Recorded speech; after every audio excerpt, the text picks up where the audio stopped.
Next secret to focusing on your goals and refocusing on your goals is figure out, a way to process through them and get some feedback on them so you filter them. So like I said, with coaching clients, I get them to set a ton of goals in all 7 different life areas, 5-year, 1-year, 10-year goals. And then they whittle them down to their top 4 to 7.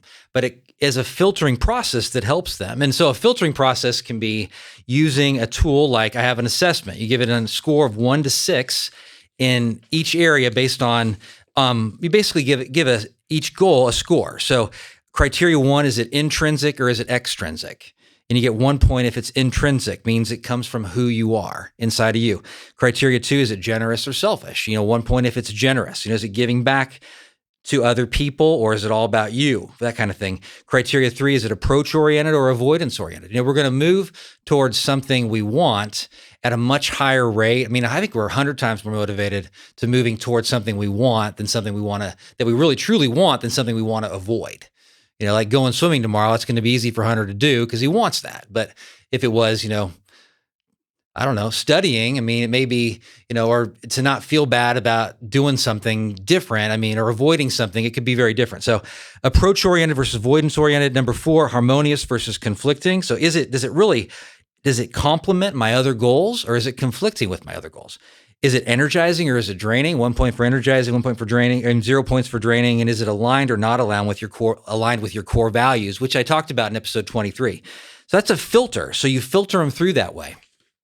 And another way you want to process through your goals is to set SMART goals. So specific, measurable, attainable, realistic, and I'd say SMART C goals, time-based.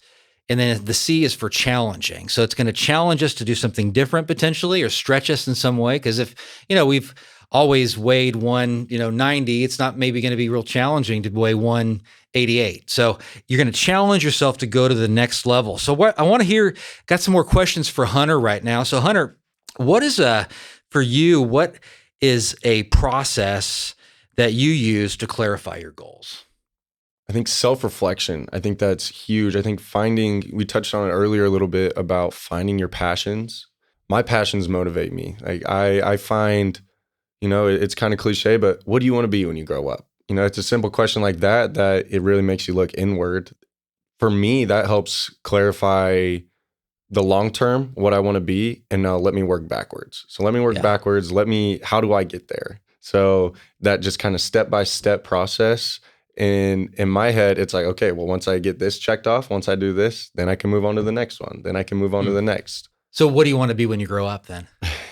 I personally want to be a sports counselor, psychologist, therapist. I want to work with athletes. So you're in the realm of working with a lot of families, marriages, individual clients. So I want my clientele to be, I want to work with student athletes. So I want to work at a university. I want to work with athletes that, don't necessarily have those resources that we see older couples and families have. And at the end of the episode, I'm going to give Hunter a chance to let you connect with him. So he's actually just started grad school, performance psychology. So really, really complements everything at Decide Your Legacy, just his direction as well.